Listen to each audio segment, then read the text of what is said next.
Boa tarde a todos aí no Brasil. Essa é a 10ª live do Einstein Connection, que é uma proposta do programa da pós-graduação do Einstein, estrito sensu, de internacionalização desse seu programa. Meu nome é Alexandre Marra, sou docente permanente do programa da pós-graduação estrito sensu em Ciências da Saúde e vinculado à Universidade de Iowa. É importante que as pessoas participem do Einstein Connection, fazendo perguntas, tirando suas dúvidas e respondendo à pesquisa de satisfação que será disponibilizada por link no chat. Eu tenho o prazer aqui de ter 3 palestrantes hoje. Vou passar a palavra primeiramente ao Arthur José Marques Paulo. Ele vai ter de 15 a 20 minutos para falar. O Arthur ele é bacharel em Ciências e Tecnologia e Neurociências. Ele é egresso do mestrado em Ciências da Saúde do Einstein. Ele obteve premiação, Travel Grant, para participar em congressos como o Pan American Parkinson's Disease and Movement Disorders Congress. E também ele fez um curso de verão, que ele vai contar para vocês, um Neuro Academy pela Universidade de Washington, e Science, financiado pelo National Institute of Health. Ele teve como orientação no mestrado a professora Patrícia Maria de Carvalho Aguiar, e orientadora no projeto PROAD, a professora Joselisa Pérez Queiroz de Paiva. Depois que o Arthur terminar, eu passo a palavra para a professora Patrícia Maria de Carvalho Aguiar. Ela é médica, fez doutorado sanduíche em Ciências, Neurociências e Biologia Molecular, no Albert Einstein College of Medicine, Nova York, e pela Universidade Federal de São Paulo. Ela é docente permanente do programa de pós-graduação, estrito sensu, em Ciências da Saúde. Posteriormente, virá a professora Joselisa Pérez Queiroz de Paiva, que fez bacharelado e mestrado em Neurociências pela Universidade Federal do ABC. Ela é egressa de doutorado em Ciências da Saúde do Einstein e coordena estudos de validação clínica de algoritmos de inteligência artificial no projeto PROAD-SUS, Banco de Imagens. Ela também é uma jovem docente pesquisadora do programa de pós-graduação em Ciências da Saúde do Einstein, conduzindo pesquisa em foco em neuroimagem. Então, primeiramente, Arthur, obrigado pela participação. Vou lhe dar a palavra aí, por favor. Muito obrigado, Alexandre. Eu vou apresentar aqui minha tela.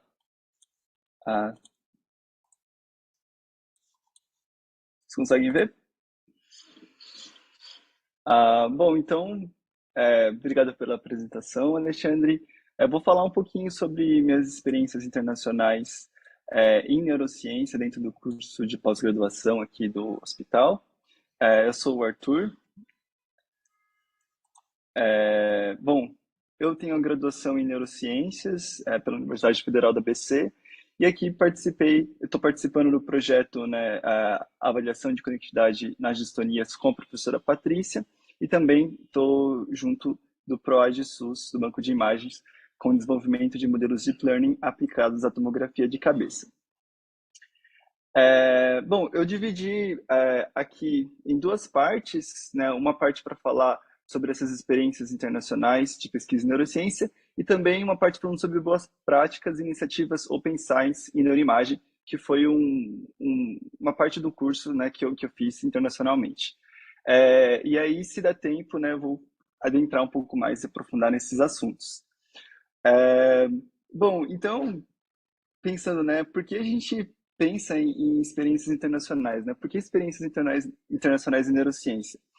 Bom, a divulgação e visibilidade de seus trabalhos é uma das coisas mais importantes que tem, porque a ciência aplicada, né, ciência vista, a única forma de ter ciência aplicada. Então, quando a gente consegue compartilhar esses resultados com a comunidade, tudo faz mais sentido. Também um dos motivos que eu vejo é aprender o estado da arte de novas técnicas. Muitas vezes a gente compartilha e recebe muito conhecimento quando a gente tem experiências com outros grupos de pesquisa que às vezes estão abordando, né, estão respondendo a mesma pergunta que você, mas estão vendo de outra forma. Então, essas experiências internacionais ajudam a aprender o estado da arte dessas técnicas novas que vão mudando ao longo do tempo, né, sobretudo nas neurociências. E também criar conexões com outros pesquisadores do campo. Né, isso eu vou falar um pouquinho sobre essas conexões que eu andei criando dentro dessas experiências que eu tive internacionais. Aqui são algumas possibilidades que existem, né? Congressos, cursos de curta duração e mobilidade e colaboração. Vou falar mais desses dois primeiros círculos.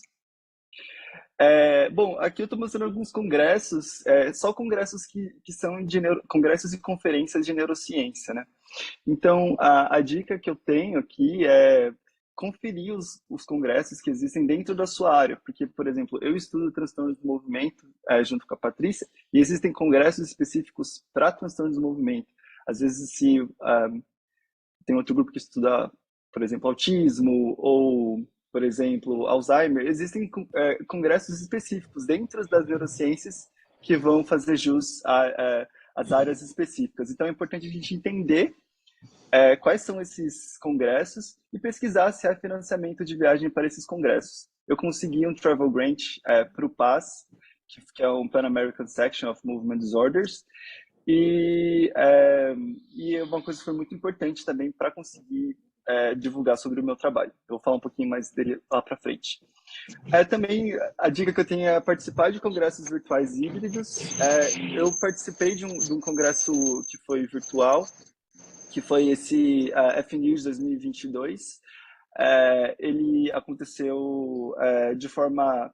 Ele aconteceu online, porém eu também tive a oportunidade de apresentar meu trabalho e teve algumas rodas de conversa com os pesquisadores da área. Então, não é porque é apenas internacional, não é porque a gente não viaja que não é internacional. Então, muitas vezes a gente consegue fazer essa ligação aí com o exterior. E também uma dica é submeter o trabalho, não ter medo de submeter os trabalhos que você esteja fazendo, né? Dentro dessas conexões que eu fiz aqui no PAS, uma foi ter a possibilidade de apresentar meu trabalho para o Mark Hallett. Mark Hallett é um pesquisador distinto do NIH. Essa história é muito interessante porque assim, eu estava na sessão de posters e eu chamei ele para participar, né? Ele não caiu lá, né? Eu acho que tem uma coisa de ter um pouco de autonomia, de chamar, né, um pouco o trabalho para si, né, chegar e falar, olha, gostaria de apresentar esse trabalho para você porque você é um dos grandes expoentes dentro dessa área de distonia com eletroencefalograma. Então eu apresentei para ele, foi super interessante, ele conseguiu fazer contribuições maravilhosas e foi muito, muito bom saber que meu trabalho está sendo visto por pessoas que são grandes pesquisadoras dentro dessa área. E uma das conexões também que eu fiz foi com o Jeff Waugh, que ele é da Universidade do Texas, Southwestern, e ele se interessou muito pelo trabalho, pelo nosso pôster com ressonância magnética, e a gente tem trocado e-mails, né, e pensando em colaborações.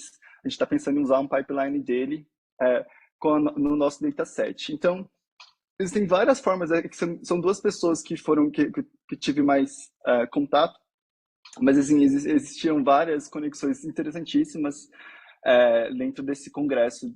Então, pesquisar sobre os congressos que existem na área e também se mostrar, ter autonomia e mostrar paixão pelo trabalho, acho que é uma das coisas que faz com que a gente crie essas conexões com outros participantes. Tem alguma coisa a complementar aqui sobre congressos? Alguma dúvida?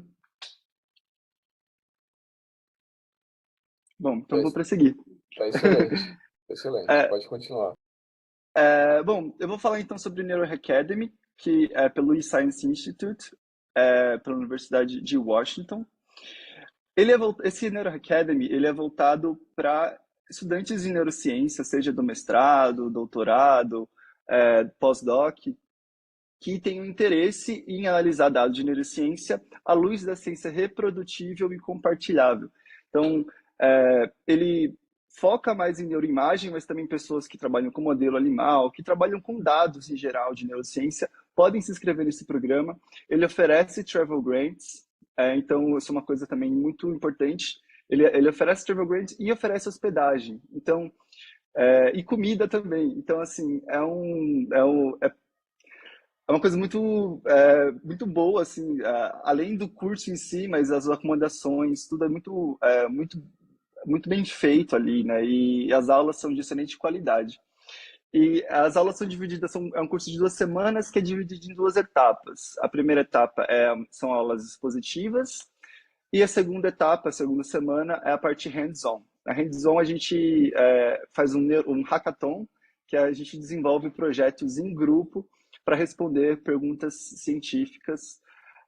Então, ele possui, né, essa grande possibilidade de você ver tanto, né, ter contato com as ferramentas e também aplicar essas ferramentas em um dataset que você vai explorar junto com o seu grupo. Então, é bem interessante quando a gente vê essa combinação entre prática e teoria. Aqui é um pouco do corpo docente que tem no NeuroAcademy. NeuroAcademy, eu esqueci de falar, ele é financiado também pelo NIH. E aqui aqui eu estou mostrando duas fotos, né? Uma foto é eu apresentando o pôster, então aqui também a gente pode apresentar posters. Eu levei um pôster do meu projeto do PROAD, com previsão de idade, com dados de tomografia. E também aqui, essa segunda foto, é todo o grupo aqui reunido num passeio que a gente fez de barco. Então, foi organizado um passeio de barco para todo. Eu não estou olhando para a foto, então vocês não estão conseguindo me ver. Mas é importante, o que eu queria ressaltar aqui dessa foto é ver que tem muitas pessoas de vários lugares do mundo e a coisa mais cara, assim, é você conseguir conversar com pessoas da sua mesma área e falar a mesma língua, né? Você tá criando conexões com pessoas que estão vendo, que estão participando, que têm interesse com as mesmas coisas que você tem. Então, isso é muito importante, você criar essas conexões também. E dentro dessas conexões que eu criei no Neuro Academy, que eu ainda levo, é o Connectome Harmonics, que é o meu projeto que eu fiz com o Hackathon. Então, a gente faz encontros quinzenais ainda para discutir sobre esse projeto e a gente faz alguns encontros para, quem sabe, publicar um paper com esses dados que a gente tem. E, bom, agora eu vou fazer uma pausa para perguntas. E se não tiver perguntas, aí eu dou um prosseguimento assim um pouco sobre as coisas que eu vi lá no Neuro Academy. Mas eu queria saber se alguém tem algo para complementar, alguma dúvida. Posso fazer uma pergunta? Com certeza. Aliás, eu tenho várias, mas uma que eu gostaria de saber, assim, é a primeira vez que a gente traz alguém sobre a questão de neurociências, né? Eu acho fantástico isso.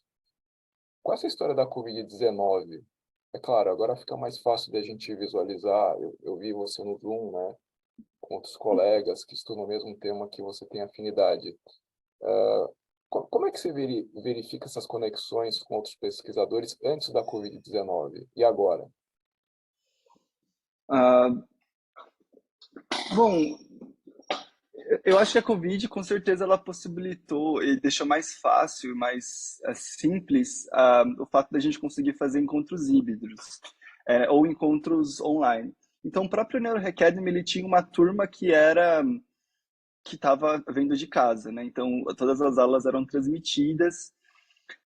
Então, eu acho que a pandemia, de certa forma, possibilitou que esse tipo de congressos virtuais ou cursos que acontecem também no virtual puderam emergir e também se estabelecer, né? Então, eu acho que foi uma coisa, se a gente pode dizer que alguma coisa boa ficou da pandemia, mas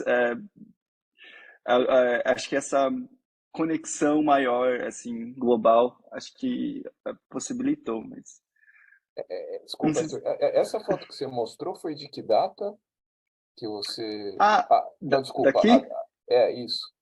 Essa daqui foi quando eu cheguei, foi esse ano ainda, então já Ah, em 2022. a questão da Covid, assim, era uma coisa meio engraçada, porque nos espaços fechados, aqui eu tô de máscara, né? Nos espaços fechados Então, a gente ficava de máscara, só que nos espaços abertos a gente tirava as máscaras.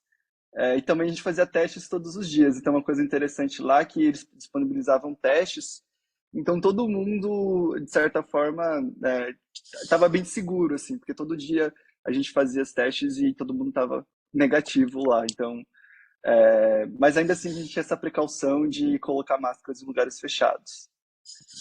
ótimo. E essa próxima foto do Zoom foi depois, então? Vocês Isso foi tiveram esse contato? depois. Isso, foi Entendi. depois. Aqui a gente está em 4 zonas diferentes de tempo, fuso horários, né? Então tem gente dos Estados Unidos, Tem gente da China, tem gente da Inglaterra, tem gente da Polônia. Então, Muito legal. a gente tenta encontrar um horário que seja possível para todos, mas nem sempre é confortável para todo mundo. E vocês estão tentando se reunir a cada 15 dias, então. Sim, a gente se reúne a cada 15 dias para desenvolver esse projeto que a gente fez aqui, o Connectome Harmonics, que é uma forma diferente, né, nova de ver conectividade cerebral. Ótimo, parabéns. Bom, continue apresentando que depois eu vou fazer mais perguntas. Perfeito. Bom, então, dentro do Neuro Academy é uma junção de duas palavras, né, como neuro e hack. Na verdade, são três, né? Neuro, hack e academy. Então, academia, neuro e também hack, né? E esse hack, a gente tem talvez uma visão um pouco negativa da palavra hackear, mas esse hackear vem na perspectiva de ciência aberta e reprodutiva. Então, eu gostaria de começar com a pergunta, né, o que é ciência aberta para vocês? Eu vou falar um pouquinho sobre minha experiência na Neuro Academy e espero que ao longo dessa fala seja respondido um pouco sobre o que é ciência aberta. E existem dois conceitos interessantes que a gente viu lá, né, que é a questão da reprodutibilidade e replicabilidade. A gente usa essas palavras muito na ciência, mas às vezes a gente usa até de forma errada, né? Então, eu vou conceituar o que é reprodutibilidade e o que é replicabilidade. Reprodutibilidade é você conseguir recriar o mesmo resultado com o mesmo dado e com o mesmo código, né? Então, pensa que alguém te deu uma receita de bolo, te deu os ingredientes da mesma marca para você fazer aquele bolo. Quando você conseguir reproduzir aquele bolo, você replicou o bolo. Agora, reproduziu o bolo, desculpa, né? Ele foi um bolo, você reproduziu exatamente da mesma forma, com os mesmos códigos, com a mesma receita. Agora, replicabilidade é você utilizar novos dados com os mesmos códigos para tentar, né, verificar se você chega no mesmo resultado. Então, por exemplo, a gente verifica se um resultado que a gente encontra aqui é o mesmo resultado que a gente encontra numa amostra nos Estados Unidos ou na China.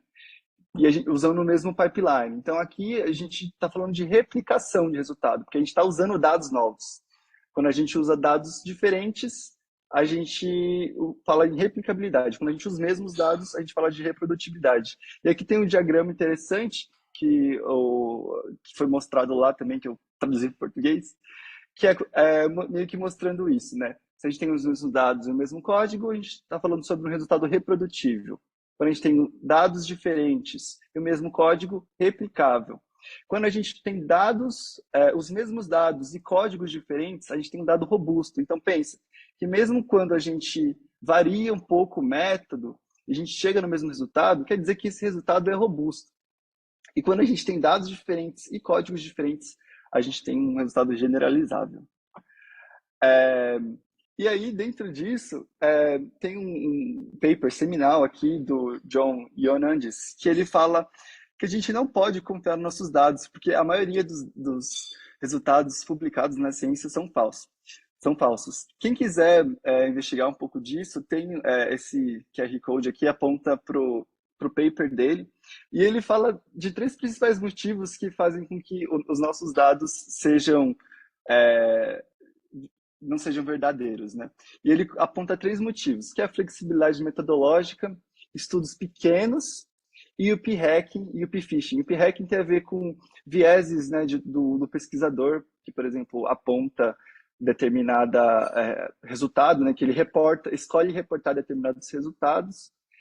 O tamanho amostral pequeno, você sabe que, né, quando a gente tem uma amostra pequena, a gente tem correlações espúrias, e a flexibilidade metodológica é quando a gente, né, tem diferentes métodos para chegar no mesmo lugar. E essa flexibilidade metodológica pode ser bem deletéria, pensando na reprodutibilidade.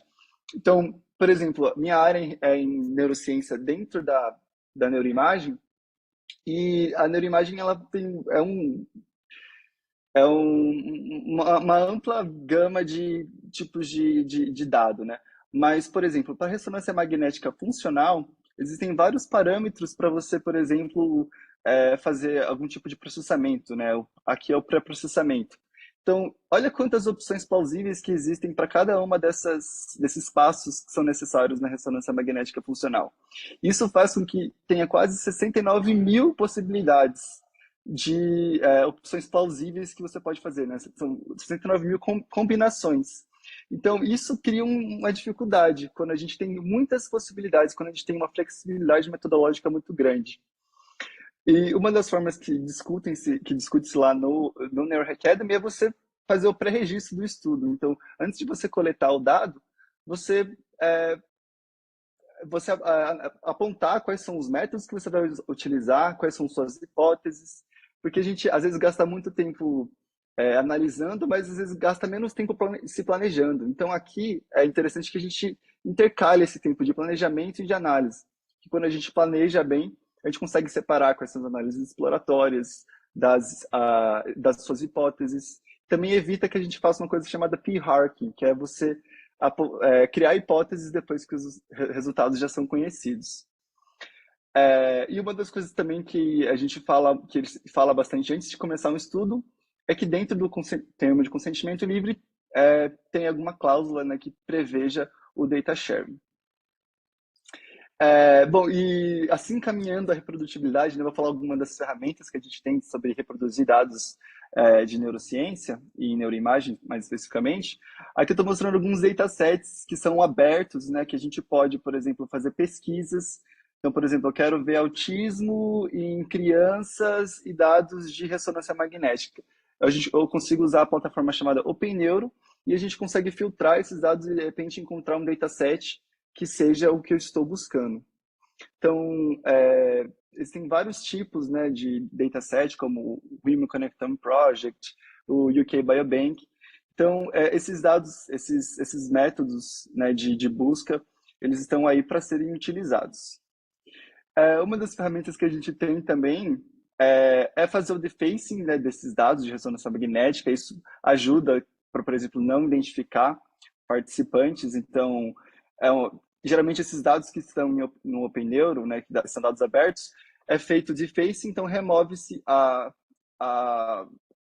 face para que esse indivíduo não seja identificado novamente. Isso é uma coisa boa pensando nas questões éticas, né, a observância das questões éticas que existem dentro dos dados de pesquisa. E, bom, falando mais de ferramentas de reprodutibilidade, existem, por exemplo, desde quando você organiza o seu dado, né? Então, você coleta ressonância magnética, por exemplo, ou EEG, ou NIRS, né? Falando sobre neuroimagem.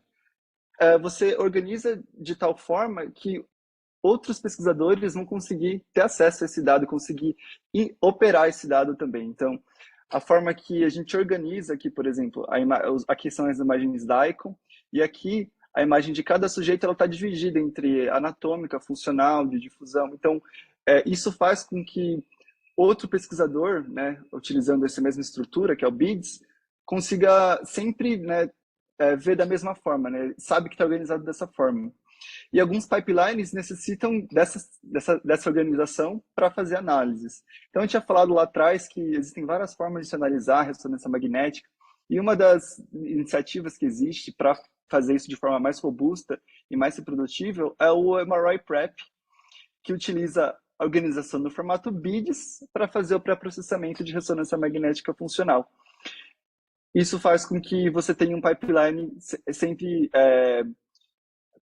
que você tenha uma reprodução que sempre aconteça a mesma coisa quando você está lidando com ressonância magnética funcional. Outra ferramenta importante é o GitHub, né? Você conseguiu passar os dados em plataformas abertas, seus dados, não, seus códigos em plataformas abertas, para que outros investigadores tenham acesso. E também, por exemplo, fazer o data management de dados, por exemplo, usando o Data Led, que pode ser usado tanto para dados de neuroimagem, mas também dados em geral.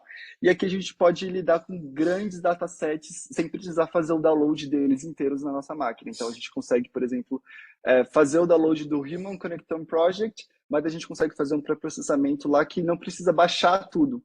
Então, o Data Led ele vem também nessa perspectiva de facilitar a obtenção de dados e reprodução dos dados, utilizando algumas ferramentas. O Docker também é uma coisa que a gente viu muito lá, a gente teve aulas e aulas sobre Docker, que é como a gente é, containeriza, né? A gente deixa nossas variáveis de ambiente numa caixa, como se fosse, né, um container.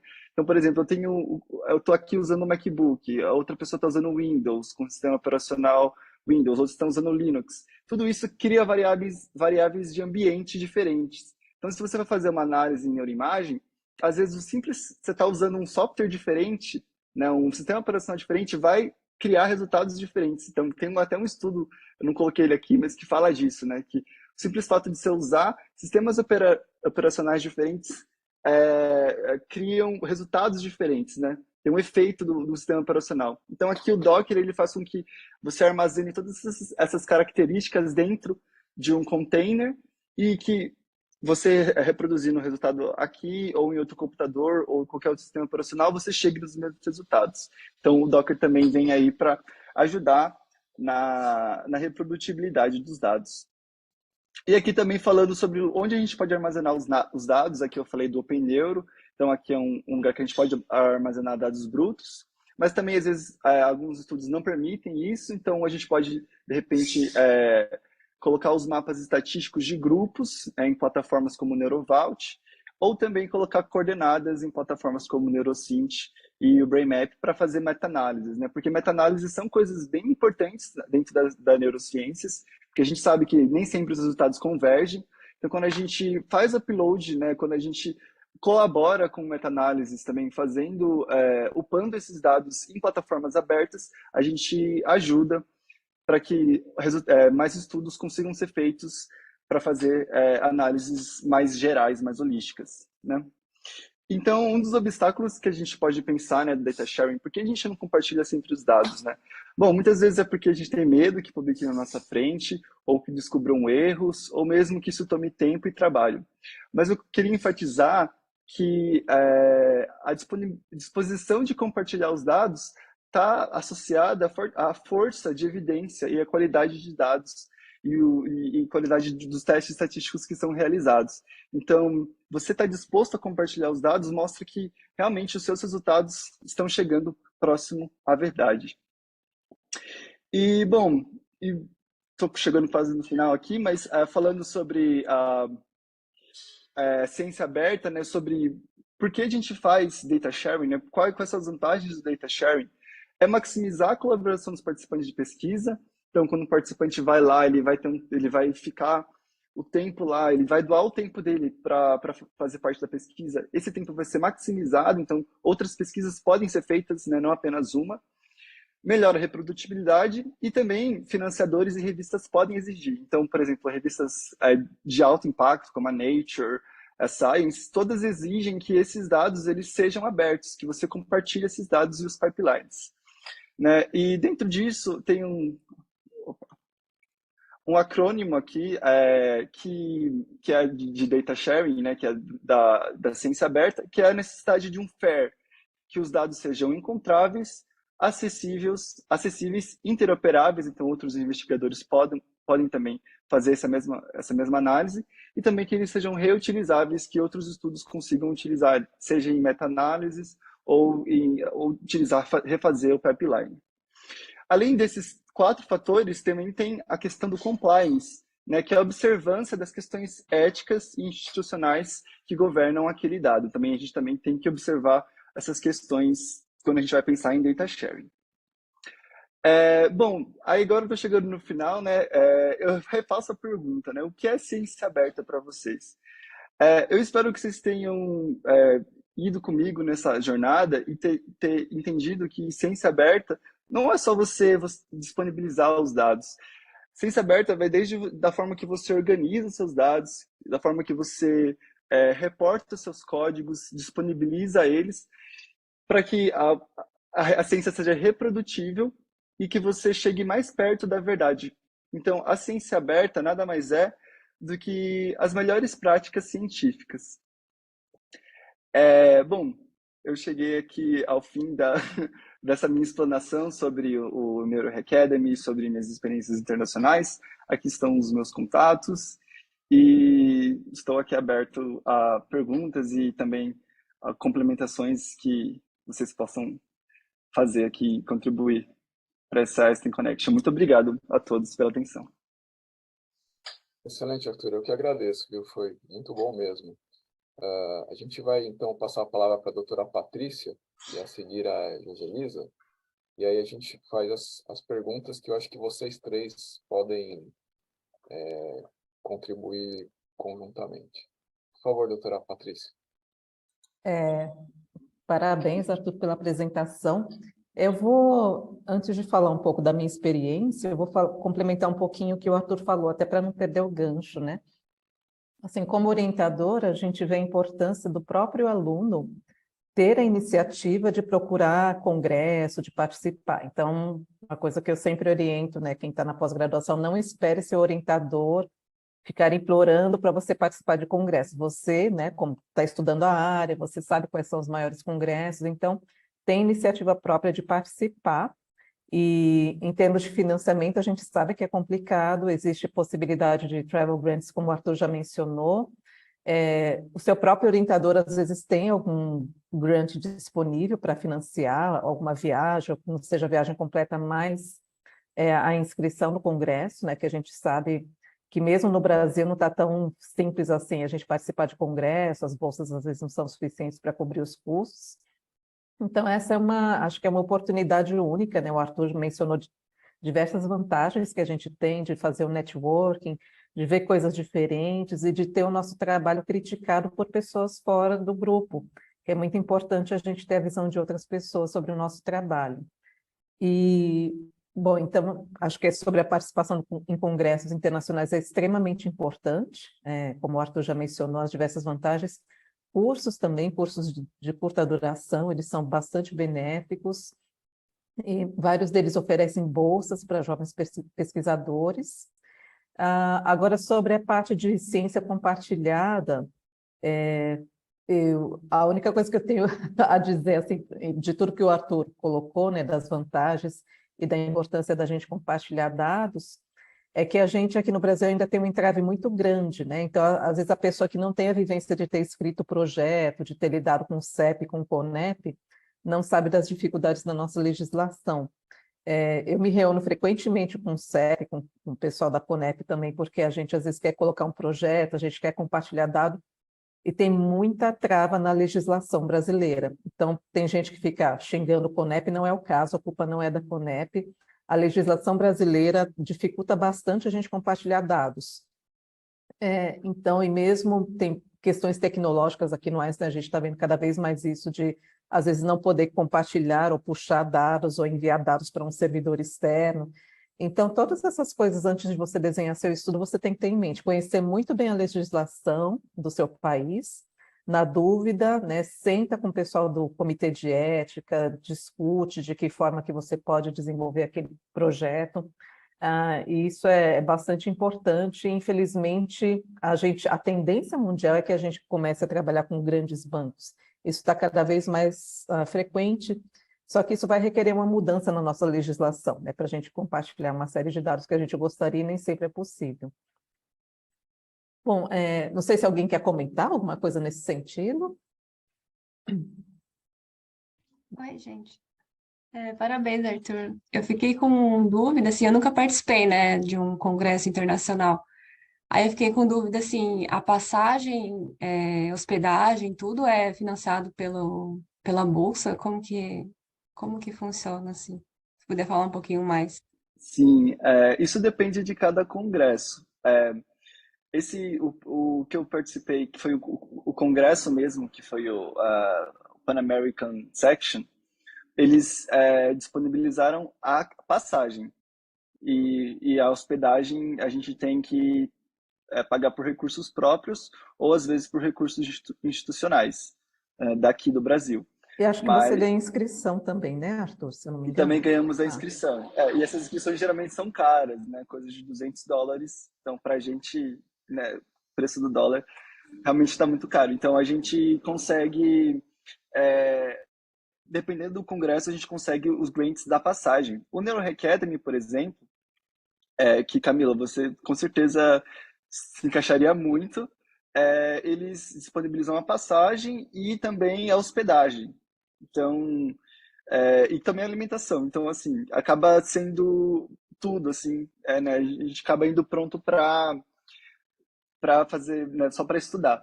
Uma coisa importante, né, que eu tenho que mencionar que é um fato negativo, que geralmente acontece por reembolso. Então, geralmente você tem que ter recursos próprios para viajar, né, e depois acontece a recompensação desse dinheiro, mas acaba demorando um pouco. Então, é uma questão, assim, que às vezes é pagar no crédito e, enfim, né, tem todas as questões que viajar internacionalmente acaba sendo bem custoso, mas você acaba revendo esse dinheiro mais para frente.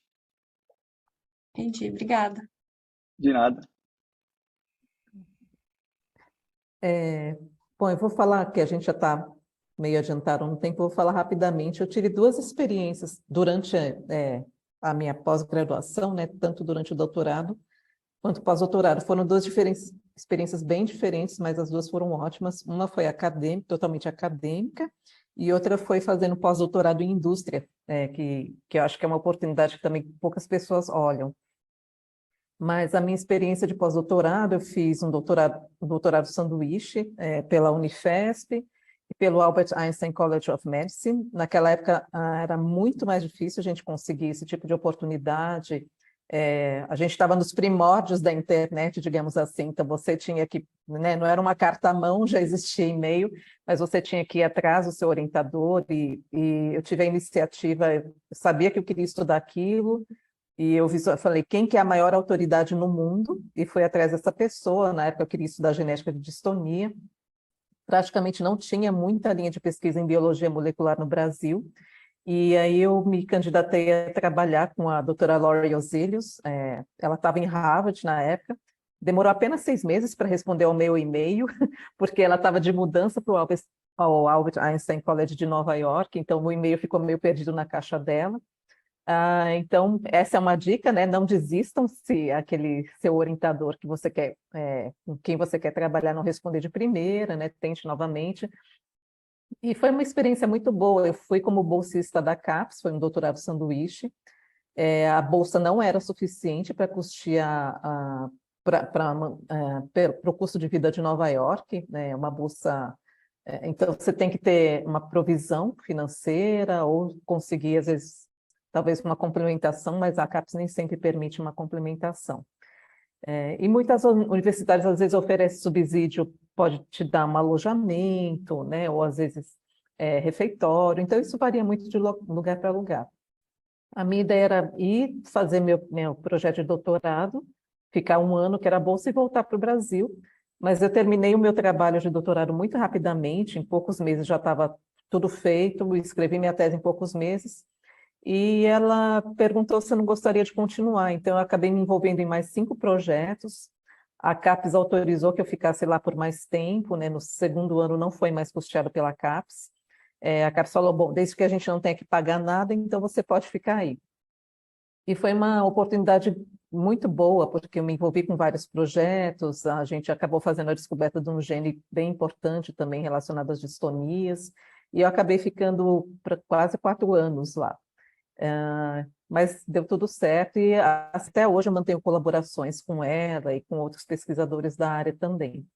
E só para arrematar, a experiência de pós-doutorado foi um pouco diferente, eu já estava aqui no Einstein no Brasil, já estava contratada como pesquisadora aqui na instituição, e surgiu a oportunidade de fazer, era um edital que foi lançado, era o PAC da Educação na época, isso acho que foi 2008, era uma iniciativa de uma empresa, a Roche, uma indústria farmacêutica, junto com o Ministério da Educação do Brasil. A gente concorria, eram 4 vagas, então a gente concorreu nesse edital e meu projeto foi selecionado para eu poder desenvolver dentro da indústria farmacêutica, que foi lá em Basel, na Suíça. A realidade é muito diferente, serviu para desmistificar muita coisa. Foi muito, assim, indústria farmacêutica, é muito bacana você fazer a pesquisa dentro da indústria farmacêutica, porque é muito dinheiro e é investimento de alto risco, tá? Então, são empresas que investem em perguntas, né, de alto risco que pode dar certo, pode não dar, então esse é o dia a dia da indústria farmacêutica. Eu sei que eu cheguei lá, o meu supervisor não era da área de neurociências especificamente, mas eu estava fazendo um trabalho na área de genômica. Ele perguntou, bom, esse é seu projeto, o que você precisa? Eu falei, preciso disso, disso, disso. Em uma semana eu me reuni com 5 grupos de pesquisa lá dentro. Bom, cada um vai fazer uma coisa e, assim, em 9 meses o meu trabalho estava completo, né? Eu tinha ido lá para ficar 12 meses e, paralelamente, também fui me envolvendo em outras coisas.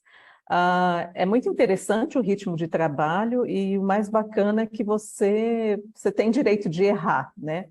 Porque aqui a gente, principalmente quem trabalha com ciência básica, os reagentes são super caros, tudo demora para chegar, a importação. Então lá você delineia seu projeto, se não der certo, ok, você consegue rapidamente virar a chave e ir para outra direção. Então, eu acho que é uma experiência muito rica e acho que as pessoas, fica a minha dica aqui para as pessoas também procurarem, muitas vezes não tem doutorado, mas tem programas de treinamento dentro de indústria, programas de curto prazo, em que você vai lá e você aprende bastante, você está fazendo ciência no topo, e também tem bastante programa de pós-doutorado dentro de indústria também, que eu acho que para quem é da área, seja lá qual for a sua linha de pesquisa, mas se você mexe com ciência básica, ou mesmo para ensaios clínicos, eu acho que vale muito a pena também, e são coisas que não são, às vezes, muito divulgadas, então é interessante você buscar no site dessas empresas essas vagas também de treinamento. Bom, em resumo é isso, né, para a gente não se alongar muito, para dar tempo da Josi falar, mas aí eu fico à disposição se vocês tiverem mais perguntas. Excelente. Joselisa, por favor. Bom, primeiro, obrigada aí pelo convite, obrigada, parabéns por essa live, nessa iniciativa da pós. Eu, como aluna egressa, sempre um prazer retomar, conversar aqui um pouquinho com vocês. É interessante como cada um tem uma vivência, né? Eu lembro, ouvindo aqui, né, a experiência da professora Patrícia, eu lembrei muito do meu doutorado, em que, na verdade, eu tentei por 2 vezes fazer doutorado sanduíche, infelizmente não consegui, mas isso não me abateu. Isso que eu queria trazer de experiência, né? Hoje eu faço pesquisa, estou contratada na instituição, conduzindo um projeto que é junto com o Ministério, em que a gente respira pesquisa, pesquisa aplicada, né?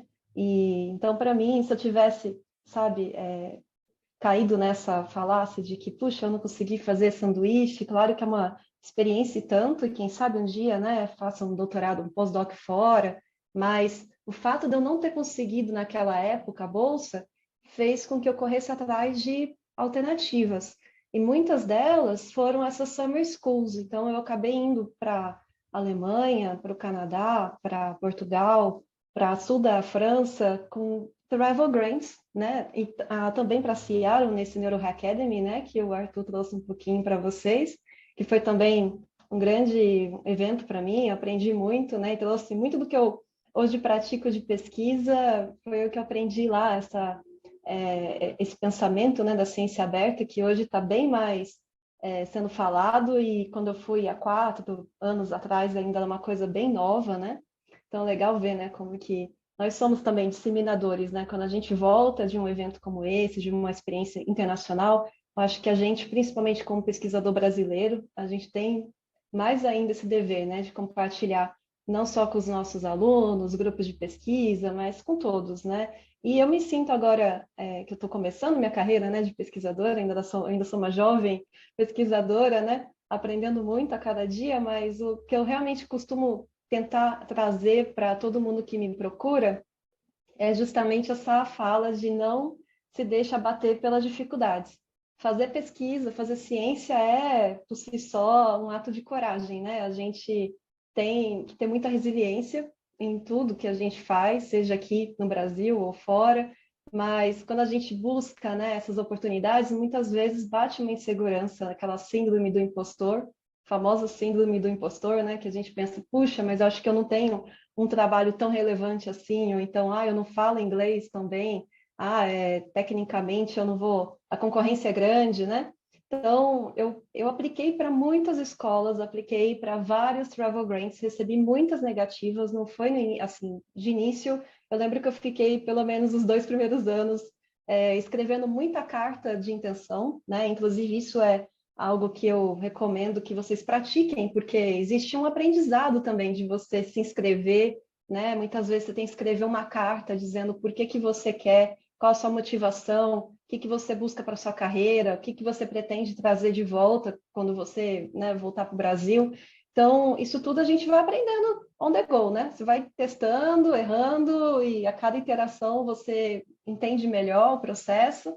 E aí, depois que eu peguei o jeito, comecei a ter sorte. Depois que eu fui no primeiro evento, as portas foram se abrindo, né? E muito do que foi dito aqui também eu compartilho, que esses networkings, eles permanecem, né? E hoje, esse protagonismo da nossa carreira, e isso até é engraçado, porque no Einstein se fala muito isso até para os contratados, né? Não só cientistas, né? Que você é o dono da sua carreira, você é o protagonista, você que tem que correr atrás. E isso na ciência, eu acho que tem sido um paradigma cada vez mais. Eu vejo que nós, cientistas, independente se vocês estão na informação, né? Na verdade, a gente segue informação para sempre, né? Ainda me sinto também em informação. Até hoje, eu sinto que eu preciso eu desbravar, eu procurar as alternativas, seja recorrendo às sociedades, às organizações de neurociência, de neuroimagem. Eu até coloquei algumas aí no chat, depois também deixo aí meu contato, vou colocar aqui no chat para quem quiser, porventura, bater um papo comigo também, né? Eu tenho bastante indicação além dessas.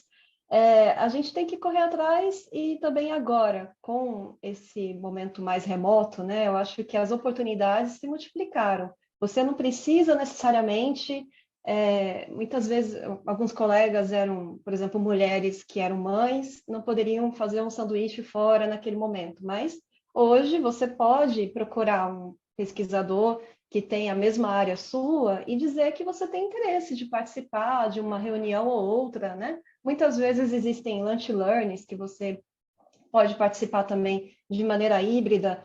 E em neuroimagem, a gente realmente tem que procurar, muitas vezes, escrever em fórum, contactar os especialistas e se lançar, né? A gente nunca tem as respostas sozinho.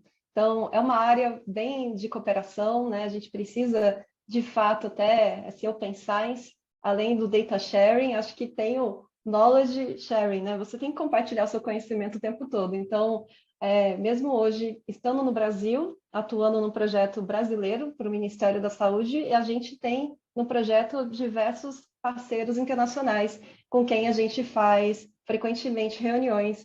E, enfim, então tem tudo isso e para também deixar alguns minutinhos de discussão, só queria dizer também que mesmo no Brasil existem escolas internacionais, né? Eu participei de uma na UFRJ, que era uma escola brasileira-alemã. Então vieram vários pesquisadores alemães, foi muito interessante sobre parte evolutiva do cérebro, e também participei de uma na URGS, lá no Rio Grande do Sul, que foi uma vivência internacional, com pesquisadores de renome americanos. Então, fiquem atentos que não só precisa, sabe, pegar um avião, não é isso que vai fazer essa experiência ser necessariamente a melhor de todas, né? Você pode ter uma vivência internacional, até mesmo aqui no Einstein, né? Eu lembro que durante minha formação no doutorado, a gente teve vários eventos com presenças internacionais, da Case Western, da faculdade ali de Israel, enfim, tem vários eventos e oportunidades, sejam remotos, virtuais ou presenciais, que a gente pode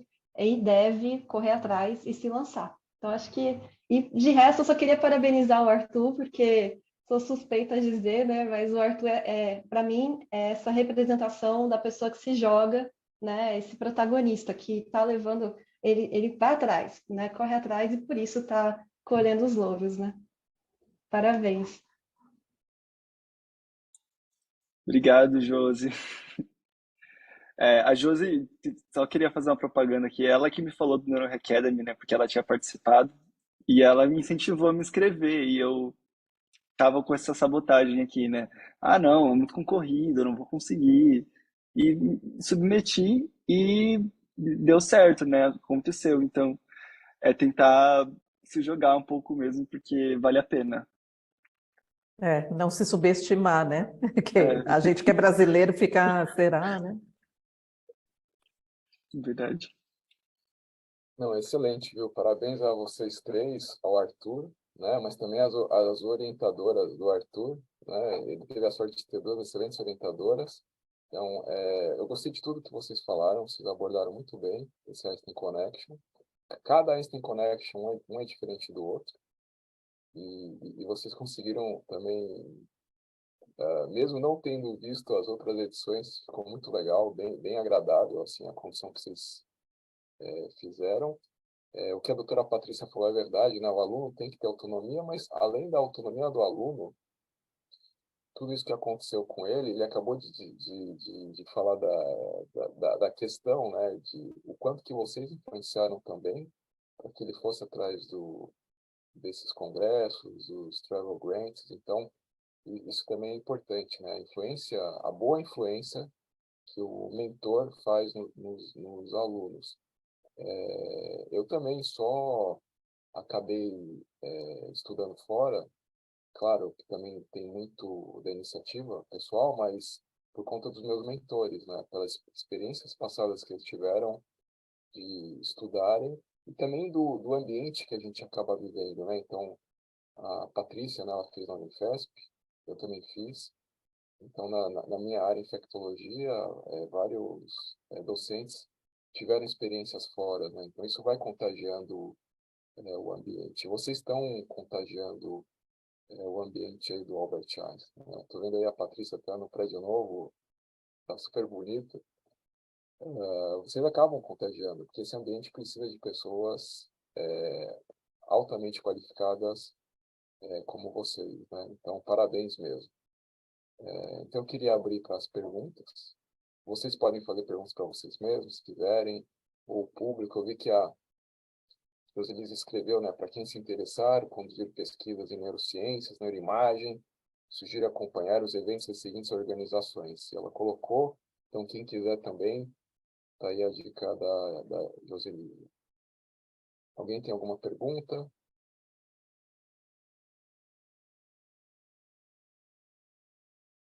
Eu tenho uma pergunta, se vocês permitirem.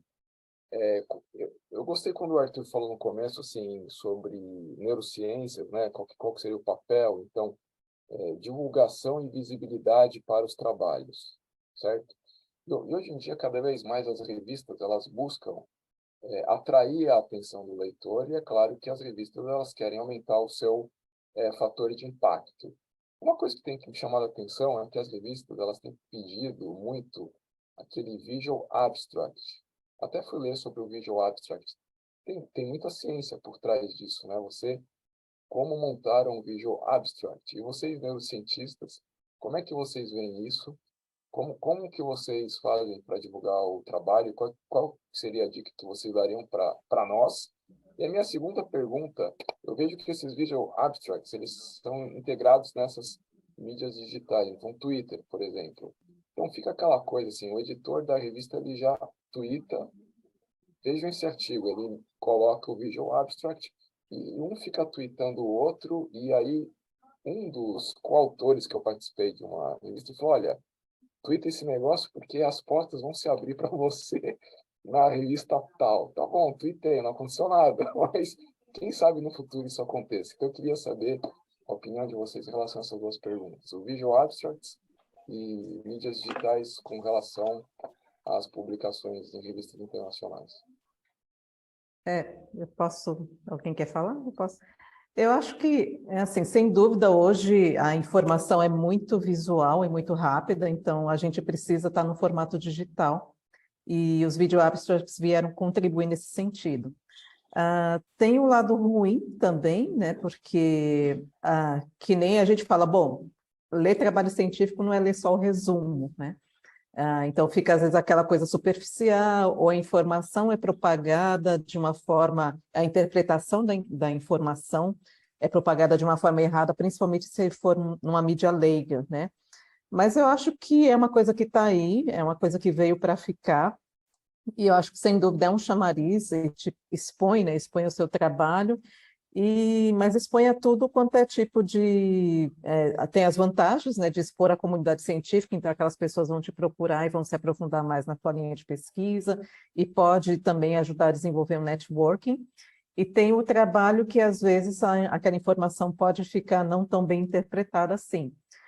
Mas, sem dúvida, acho que é uma coisa que se espalhou, está ajudando bastante na divulgação do trabalho e veio para ficar. Essa é a minha visão. Me contempla muito a visão da Patrícia. Eu acho que todo cientista, de certa forma, vai acabar tendo que chegar a entender comunicação científica, né? Porque a gente também não pode só fazer ciência para os cientistas, a gente, claro, tem que ser rigoroso nas nossas inscrições, mas a gente tem que também abrir para o público, né? A gente tem que fazer com que aquela ciência seja vista. E às vezes quem vai ler de primeira, às vezes não vai ser um especialista, né? Vai ser, às vezes quem vai conseguir pensar numa forma de aplicar aquela ciência pode ser uma pessoa leiga. Então, a comunicação científica, ela é muito importante. Eu acho que a gente tem sempre ter essa visão de como a gente vai expor nossos resultados, né? Porque a gente está fazendo, a gente está, de certa forma, mostrando nosso trabalho, né? Então a gente tem que também pensar em todos esses fatores. Eu acho que quando a gente fala de neurociência, a gente vê disseminado aí vários perfis e que tem alguns, dá para separar o joio do trigo, né? Principalmente alguns que são feitos até por neurocientistas mesmos, como o Arthur tem um exemplo, né? Que é um grupo do Instagram, você devia divulgar. É um grupo incrível. Eu mesma não ligo muito para Instagram, mas eu sigo, gosto muito do material que eles criam. São alunos da pós-graduação, certo, Arthur? Sim, inclusive uma das organizadoras está aqui, a Erika Cássia. Aí, ó, É, viu? A gente tem um exemplo incrível aqui para contar. Mas a gente sabe que tem também o outro lado da questão, que são os neuromitos, né? Neurociência é um assunto muito midiático, né? E é muito fácil você ter pessoas que até se auto-intitulam neurocientistas, porque fizeram um cursinho qualquer, e fala besteira, né? Marqueteiros, assim, né? Então, É o quântico da moda, né? neuroquântico, coach Agora é o neuroquântico. quântico, é o neurocientista. Então, acho que a gente tem sim, o cientista tem que talvez sair um pouquinho da zona de conforto, né? Eu mesma, ano passado, me inscrevi num curso que foi, agora não vou me lembrar de qual faculdade federal, não sei se é de Santa Catarina, mas que era curso de Instagram para cientistas, como disseminar o seu conhecimento, né? Então, achei super, eu mesma estou procurando também. A gente tem feito lives, né, Arthur? Até nosso grupo de pesquisa faz também, nesse sentido de sempre a gente também tem que aprender como converter, né, o que a gente faz, porque neuroimagem, por exemplo, é uma coisa que é muito midiático, mas ao mesmo tempo levar esses pormenores, né, os vieses da neuroimagem para o público leigo é um desafio, né? Então, muito importante, interessante sua pergunta, viu, Alexandre? Eu acho que isso que a Josi comentou a gente precisa ocupar esse espaço, porque a gente vê que é um espaço que está sendo ocupado por pessoas que não têm tanto conhecimento assim, muita gente passando informação errada. Então, eu também não sou muito afeito, né, a ficar me expondo em vídeo, mas não tem jeito, a gente tem que se expor para poder divulgar boa ciência, sim. Então, a gente vai ter que ocupar esse espaço.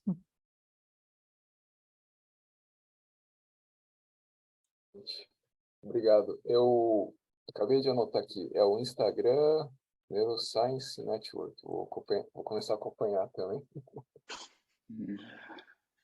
Mais alguma pergunta? Perfeito. Não? Olha, a gente está chegando no adiantado da hora, falta 1 minuto, mas eu queria fazer uma última pergunta, se vocês me permitirem. Pelo currículo de vocês, maravilhoso, e a Joselisa, né, trabalhando com inteligência artificial, grande base de dados, né, o Arthur deixou isso muito bem claro aí no Open Science e todas as bases que ele colocou também como dicas de acesso. Eu queria saber para o aluno que está assistindo, né, ou docente, que queira trabalhar com isso, qual que seria a linguagem computacional que vocês recomendariam? Aprender o R, o Posso? Python? Python, né?